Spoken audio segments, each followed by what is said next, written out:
Muy bien, amigos, esto empieza a volverse habitual. Me encuentro con Diego Genud en los estudios de Gelatina. Tengo algunas preguntas para hacerle. Vamos a encarar la recta final de este programa, los últimos 40 minutos, conversando de política, conversando de actualidad. Primero te recibo, te saludo. ¿Cómo andas, Bienvenido. Pedro, querido? ¿Cómo estás? Bien. Me alegro mucho, yo también. Tengo muchas ganas de charlar con vos, tengo ganas de charlar del Papa, de Bergoglio, antes y después de ser Papa. Tengo ganas de charlar del Fondo Monetario, porque me habías anticipado la reunión que iba a ser el 8 de abril.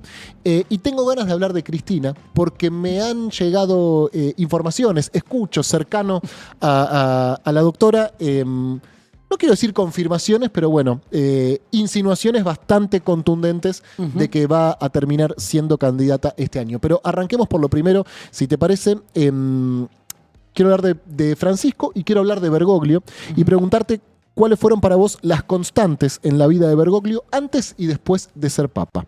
Sí, para mí hay dos o tres cosas que no se puede perder de vista, ¿no? Incluso antes de que Francisco, bueno, se revelara ante el mundo como un personaje de una estatura, ¿no? Descomunal, que además ahora queda muy claro su capacidad de trascender, ¿no? Como líder estoy hablando. Lo primero que me parece central es entender que era un hombre de poder, ¿no? Alguien que sabía cómo manejar el poder desde que comenzó su carrera como provincial jesuita, o sea, como autoridad de los jesuitas en la Argentina. Desde muy joven, tenía 36, 37 años y era el representante de la Compañía de Jesús en la Argentina. Estamos hablando del año 73, 74, durante la dictadura también. O sea, ya en ese momento él era alguien importante, no era un cura más, ¿no? Bien. Después fue arzobispo de Buenos Aires, después fue cardenal, después fue presidente del episcopado, ¿no? Marcó toda una época con distintos gobiernos, pero siempre fue alguien que supo cómo ejercer el poder. Esa materia tan difícil para la política. Y para el Papa anterior, por ejemplo. Sin duda, sin duda. Y ahí hay otra cosa que contrasta, creo yo, el otro rasgo muy importante de Bergoglio, de Francisco, que contrasta muy claramente con Ratzinger. Bueno, esta capacidad que tenía Bergoglio de mezclarse con los sectores populares, con el pueblo, de andar el territorio, de andar por la calle. En la calle aprendo. Exactamente. Eso me parece que es central. Pero además también ligado a la primera idea que te decía, del poder, porque no era simplemente que él quería estar cerca del pueblo, sino que era su nutriente, esa relación, ¿no? Un poder popular, una red de poder popular que él construyó siempre en la Argentina.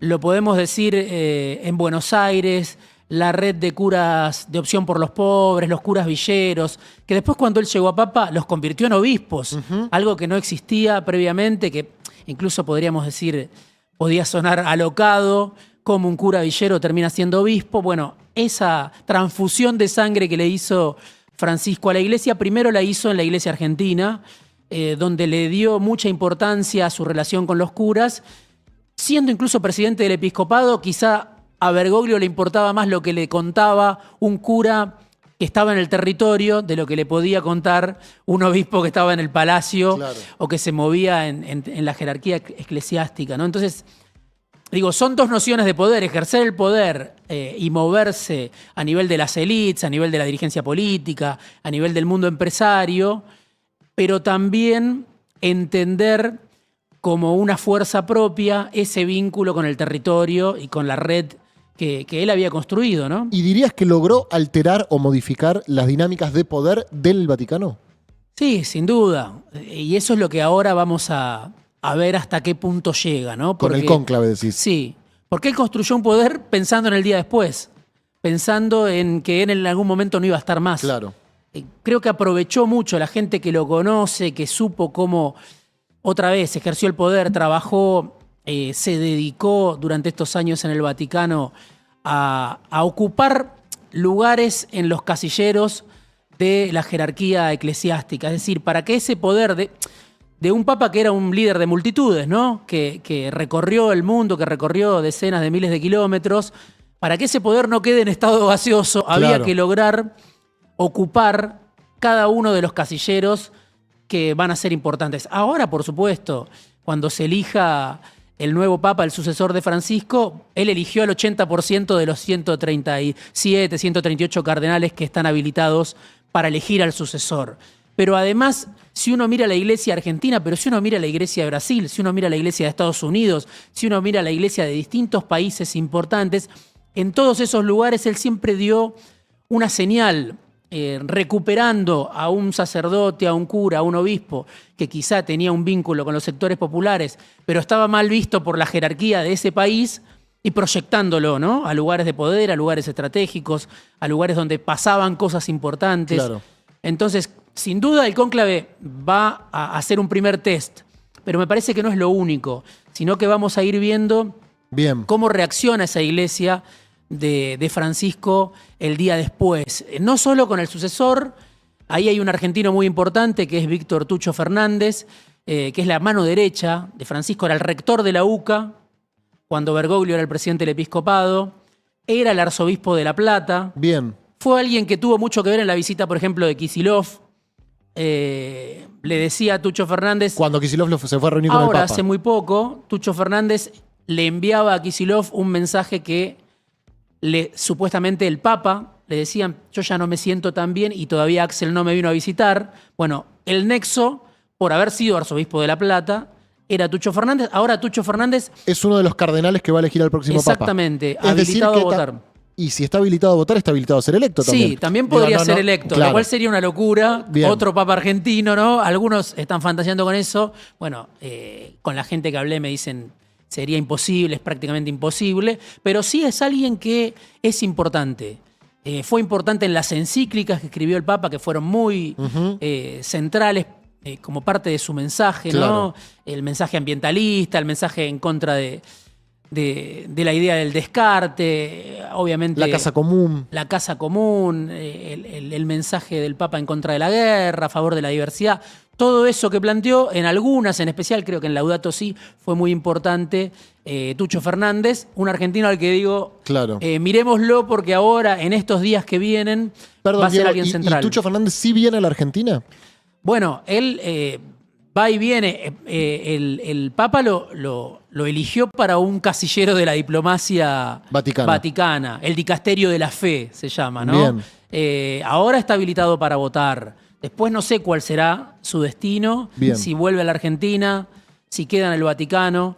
Pero es alguien importante porque entendía muy bien lo que Francisco quería. Bueno, es el argentino más importante. Hay 4 o 5 argentinos, Sí. obispos que están habilitados para votar, pero yo le pongo un asterisco para lo que viene porque leía muy bien el pensamiento de Francisco, como digo. Me gusta esto de encontrarnos cada 15 días porque es un lapso de tiempo en el cual ya el mapa se reacomoda. Es decir, la Sí. próxima vez que nos veamos ya estaremos en época de cónclave o estará definiéndose, digamos. Sí. Así que tendremos un poco más de información sobre esto que todavía está muy cercano en el tiempo. Lo vinculo con la última vez que nos vimos y que hablamos puntualmente del Fondo Monetario. Se sabía que estaba a punto de aprobarse el acuerdo, pero todavía hasta que no estuviese confirmado, obviamente no lo podíamos anunciar. Efectivamente, el acuerdo se confirmó. El gobierno lo festejó, lo celebró, salió incluso a cazar mandriles nuevamente. Piensa que tiene garantizada la estabilidad hasta agosto o hasta octubre, la verdad que no lo sé. Vos me lo dirás, me interesa preguntarte eso. ¿Y cuáles son los frentes de conflicto que se abren a partir de un nuevo acuerdo con el Fondo Monetario, que la verdad no sé si es un gran motivo de celebración, aunque el gobierno lo logró disfrazar o maquillar con el levantamiento del cepo, ¿no? Sí. Lo primero, cuando nos juntamos por última vez, cuando te vine a visitar por última vez, hablamos de qué quería el gobierno. Un desembolso de 15.000 millones de dólares, que era algo demencial para lo que el fondo está acostumbrado a dar. El préstamo es de 20.000, pero lo que logró además Milei y Caputo es que le den de entrada 12.000, más 2.000 que van a venir ahora, el mes que viene, y después 1.000 a fin de año. O sea que se aproximó bastante al plan de máxima que tenía Milei y Caputo, que era, dame 20.000, pero dame el 75% del préstamo de entrada. No me lo des en los 4 años. No me sirve. No me sirve llego. que me vayas monitoreando. Quiero que me des una inyección muy claro, potente. Porque si es por cuotas, las cuotas se subordinan a que cumplan con Exactamente. Claro. Entonces, le dieron 12.000, que ya están en las reservas, le van a dar 2.000 el mes que viene y le van a dar 1.000 más. Entonces, digo, eso es lo primero que lo habíamos mencionado, que eran 15.000 millones de dólares. Bueno, esa es una inyección muy fuerte. A eso hay que sumarle la presencia del secretario del Tesoro de Trump, Scott Bessent, que estuvo la semana pasada acá en Buenos Aires, que acaba de decir que si Argentina además tiene algún problema en una reunión privada que organizó JP Morgan, ahora lo está contando Bloomberg y algunos medios de comunicación, Scott Bessent, el hombre de Trump, clave de Trump, dice, bueno, si a Argentina le va mal, además le podemos dar un poquito más. Préstamo de parte del Tesoro de Estados Unidos. No sé si es posible o no, pero digo, hay mucho interés en ¿Por qué sostener no es a posible? Milei. ¿Los estados no le pueden prestar a los estados? Sí, hay que ver si eso tiene que pasar o no por el Congreso. Si tiene que pasar por el Congreso de Estados Unidos, a mí lo que me dicen es prácticamente imposible que Estados Unidos avale para un país como Argentina un crédito, un préstamo, un fondeo especial, si eso tiene que pasar por el Congreso. No sé cuál será el mecanismo, pero el gesto de que venga Bessent en medio de la guerra comercial. Unas horas vino, ¿no? Vino unas horas para estar al lado de Milei, para estar con Caputo.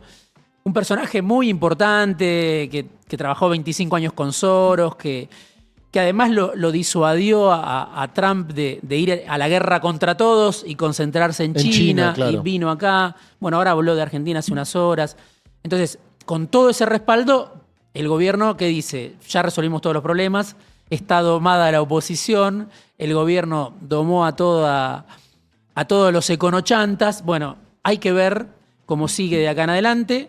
Tenemos un primer indicador que es el riesgo país, los dólares paralelos, sí, todo esta eso banda de flotación. Se ordenó, ¿no? Para el gobierno se ordenó. Son los primeros 100 metros de una carrera que es larga. Bueno, ellos tienen siempre esa característica de festejar a los 20 minutos del primer tiempo como si el partido estuviera terminado. Sí. Pero hay algo que es cierto, que es el apoyo internacional, el respaldo internacional que tiene Milei. Uno no se lo recuerda a muchos presidentes de la democracia argentina. No, ¿no? Macri fue el presidente anterior que tuvo un respaldo también descomunal de los líderes ¿De esta magnitud dirías, Diego? Yo no sé si la visita de Scott Bessent me parece que hace la diferencia. Ok. Me parece que hace la diferencia y en este contexto. Es decir, Trump directamente envía al secretario de Tesoro. En su momento Trump había venido acá, pero para una cumbre de G20. Era una cumbre que se hizo en la Argentina. Bueno, no fue lo que hizo Trump por Macri en ese momento un gesto de venir a respaldarlo él personalmente. Bien. O el secretario del Tesoro de la primera gestión de Trump. Sí, recordemos también que la Cancillería de Macri se expresó de una manera muy contundente a favor de Hillary Clinton, Sí, ¿no? sí. Tanto Malcorra como Martín Lustó, que era su embajador en Estados Unidos. Sí, habían jugado Habían jugado a perdedor. por Hillary Clinton y en este caso es distinto. Bueno, es muy importante el respaldo internacional, digo, eso está fuera de duda. Ahora, el gobierno, ¿qué es lo que está haciendo? Y eso es materia de discusión, porque el Fondo Monetario Internacional presta, pero dice tenés que acumular reservas. Es casi el principal mandamiento. Y Milei dice, no me interesa acumular reservas.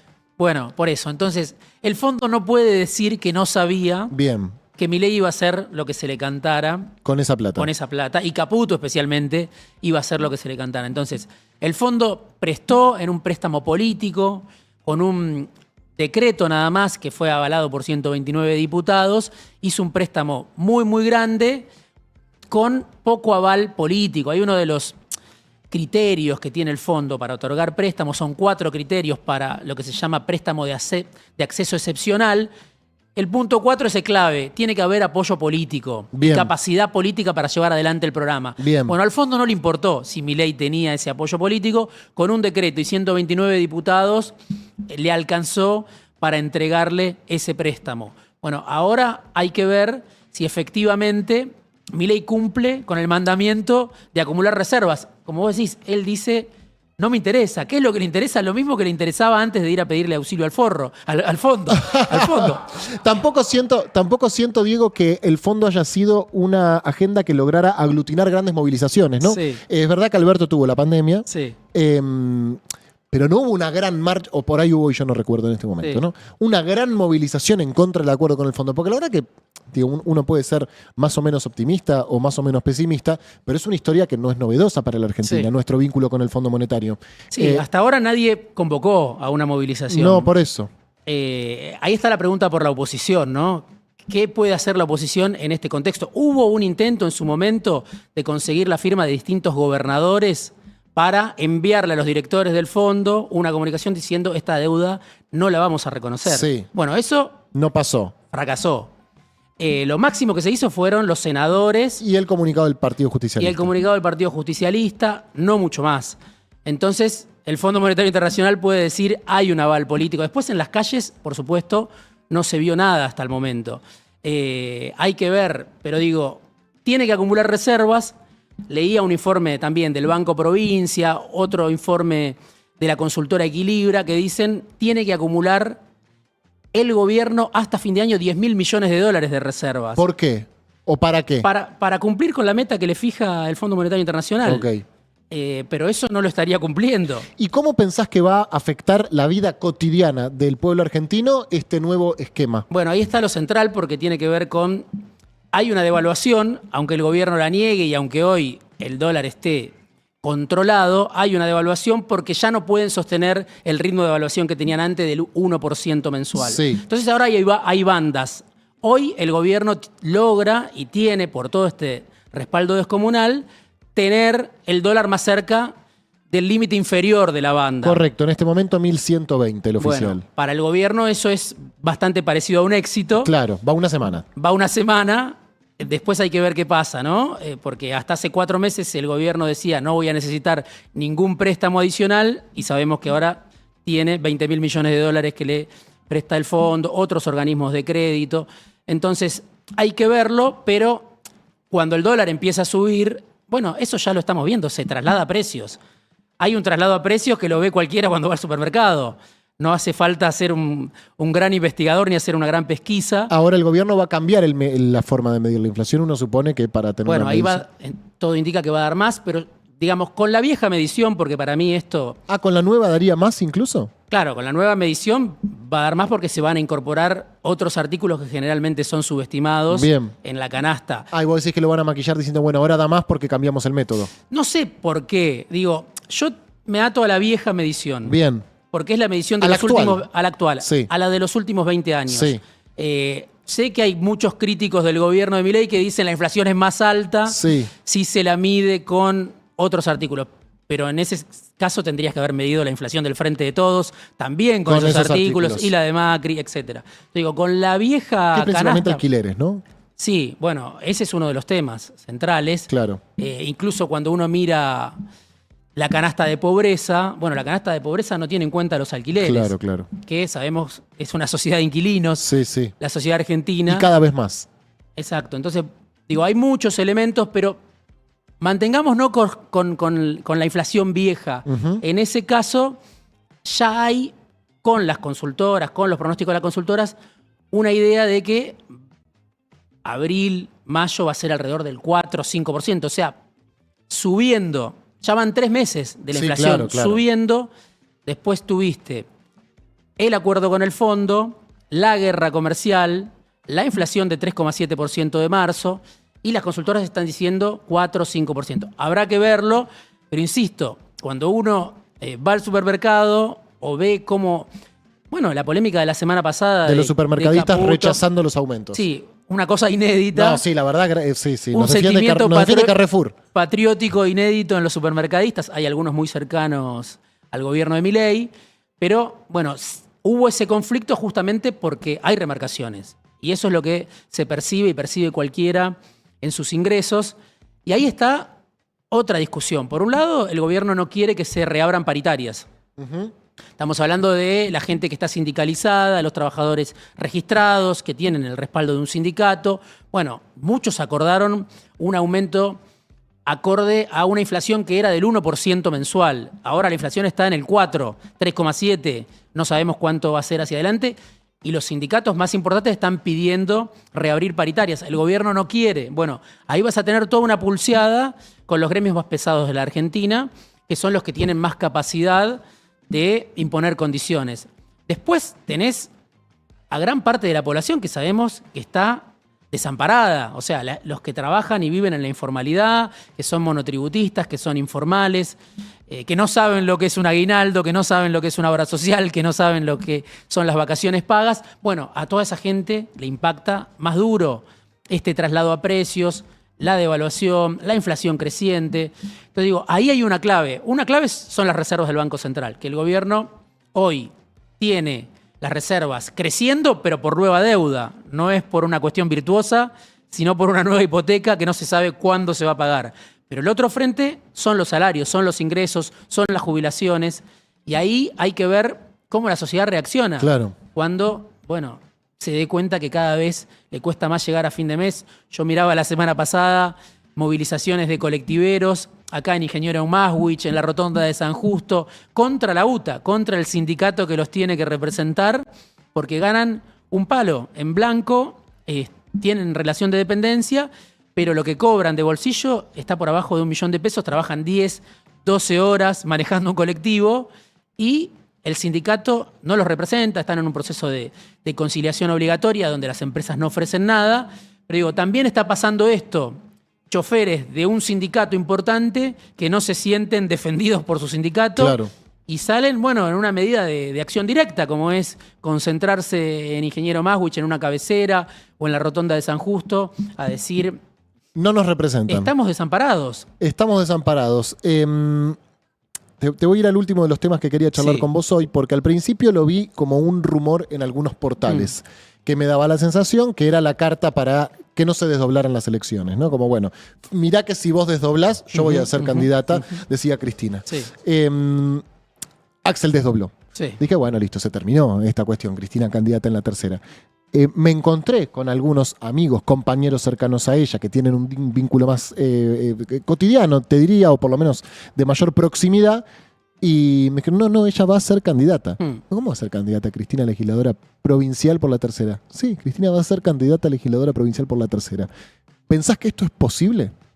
Sí, lo que te puedo decir es que es lo que Cristina está diciendo, que ella va a ser candidata, que va a hacer lo que dijo. ¿Cuándo lo dijo? ¿Dónde lo dijo? Bueno, por primera vez en una reunión Con intendentes, ¿no? Con intendentes, sí, creo que fue el 9 de abril. Ahí dijo 2 o 3 cuestiones. Una es que iba a ser candidata por la tercera sección electoral y esa es la palabra que la gente muy cercana a Cristina me dice todavía la mantiene, va a ser candidata en la tercera sección electoral. La otra idea que deslizó ahí, unidad. Bueno, ¿cuáles son las formas de la unidad? Eso es mucho más Pero para, discutido. me Sí. interesa entrar ahí. ¿Cuál es el escenario que ella ve por el cual decide ser candidata a diputada provincial? Bueno, hay algo que ella expresó públicamente cuando hizo un tuit y dijo, no estoy de acuerdo con el desdoblamiento. Sí, es un error político. Es un error del compañero gobernador. Sí. Bueno, a ese error Cristina lo piensa enmendar con una decisión política propia, que no depende de lo que quiera Kicillof, que es ser candidata a ella en la tercera sección electoral. Bien. Es decir, en unidad. en unidad. O sea, no es que Kicillof tendría, que el gobernador o que los sectores cercanos al gobernador tendrían otra candidatura en la Y, tercera. claro, sería, o sea, así como para muchos puede sonar sorprendente que Cristina sea candidata, puede haber sido 2 veces presidenta, vicepresidenta. No, un lugar por el que no pasó. O sea, sí fue diputada provincial en Santa Sí. Cruz, pero diputada provincial en la provincia de Buenos Exacto. Aires nunca. Bueno, para muchos eso es muy sorprendente. Me incluyo. Me sorprende. Sí. En caso de que se concrete, me sorprende. Hay una disputa, creo que lo charlamos, de poder. Cristina dice, acepto que me resigno, no lo dicen con estos términos, pero se resigna a que se desdoble la elección, algo que ella considera que no se debía hacer, pero al mismo tiempo responde y dice, bueno, yo no estoy de acuerdo con provincializar la elección, Sí. mirá cómo la nacionalizo, Ah, ok. nacionalizo a la elección. Ok. Si yo soy candidata, es una elección nacional. Se discute, Exactamente. la discusión es nacional. Exactamente. A eso te referís con enmendar ese error. Sí, ese error Cristina dice, yo lo voy a enmendar, Ok. lo voy a corregir, Ok. voy a No ser vas a candidata. provincializar nada. Exacto, no hay elección provincial. O sea, hay un desdoblamiento, pero hay una elección donde todo el país va a estar atento a lo que suceda porque va a ser Cristina la candidata en la tercera sección electoral. Ese es un escenario que yo creo que está hoy prácticamente decidido. El otro escenario es la elección para diputados nacionales, porque son efectivamente 2 elecciones. Sí. La elección provincial para la 7 de legislatura. septiembre. Exacto. Y después la elección de octubre. Sí, los porotos del Congreso Nacional. Sí. 26 de octubre. Bueno, ¿quién va a ser el candidato del peronismo en la provincia de Buenos Aires? El primer candidato a diputado nacional o a diputada nacional. Ahí también hay una discusión. suponiendo que Cristina mantiene lo que hoy está diciendo a todos los que la visitan, yo voy a ser candidata en la tercera sección electoral para la legislatura, bueno, ¿quién va a ser el candidato de unidad o el candidato del peronismo? Para diputado nacional por la provincia. Bueno, ahí hay, algunos piensan en Sergio Massa, pero ¿qué dicen cerca de Cristina? Que tiene muy buena relación con Massa. Massa no garantiza la unidad porque Juan Graboy ya dijo, si va Massa, voy voy yo. ¿Quién garantiza la unidad? Solo ella. Pero no puede ser candidata en todas. Bueno, por eso. Al lado de Cristina... ¿Como poder se puede? Sí, como se puede ser candidato a legislador porteño y después candidato a diputado nacional. Exacto. Entonces digo, no se sabe quién va a ser el candidato de la unidad a diputado nacional, el primer candidato del peronismo.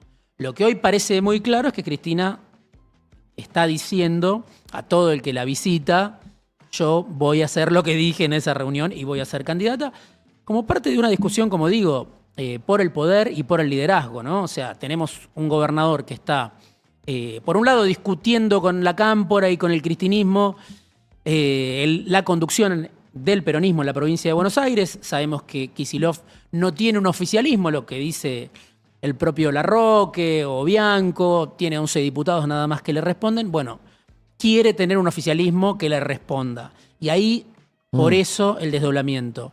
Ahora, Cristina no abandona la provincia. Esta es la respuesta, me parece.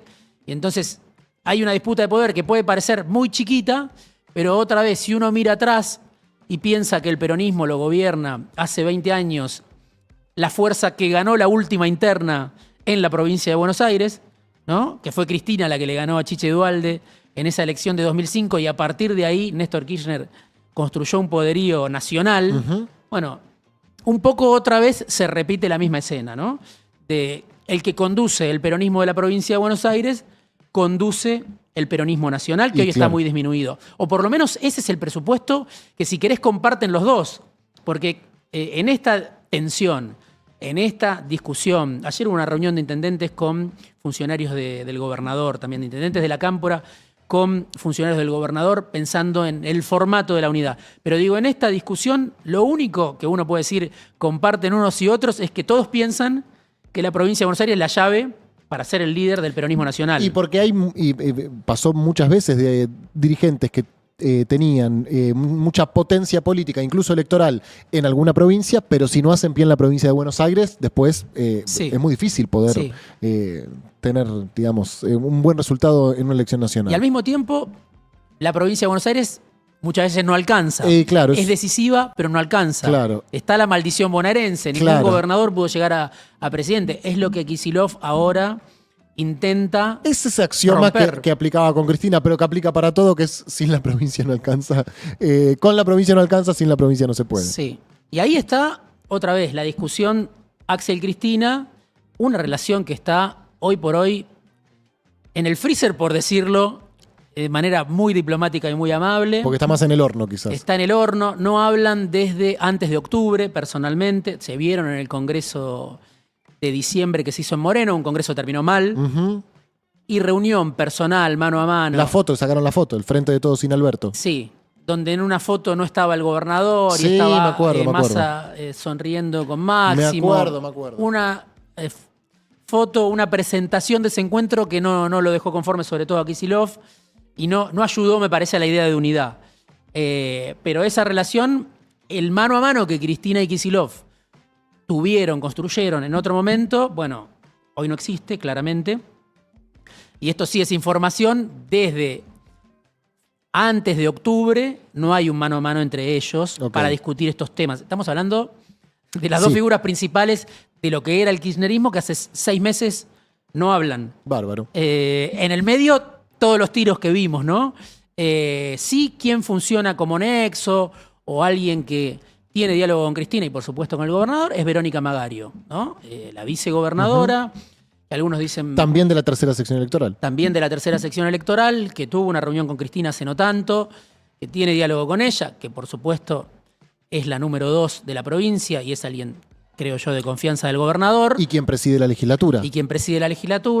Creo que es la única persona hoy con capacidad de, por lo menos cercana a Kicillof, con capacidad de sentarse directamente con Cristina, ¿no? Después segundas líneas. Por eso Bien. digo, los ministros de Kicillof Bien. con los intendentes de la Perfecto. Cámpora.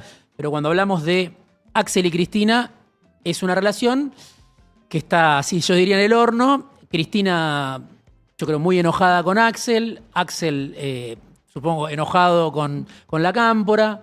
Pero bueno, es sorprendente y es distinto quizá a lo de Alberto, porque ¿qué te puede decir Cristina? Bueno, Axel sí fue alguien que yo llevé a las primeras líneas de la política. Yo no inventé a Alberto, yo no inventé a Massa, pero yo inventé a Kicillof. Eso es lo que dice Cristina, o dicen que dice Claro. Cristina, ¿no? Entonces, ahí está un poco la tensión, por eso creo que no hay vuelta atrás. Siempre nos podemos equivocar, mañana podemos ver una foto de la unidad, Y sí, sonrisas, abrazos, el peronismo triunfante. No Como lo pasó sabemos. con Alberto Fernández. Exacto, claro. no sabemos nunca qué puede pasar en la Argentina, pero hoy por hoy es más bien el estado de situación. Diego Genú, te agradezco mucho tu paso por Gelatina. ¿De qué hablaremos en 15 días? Solo Dios lo sabe. No lo sabemos. Solo Dios lo sabe. Nosotros estamos próximos a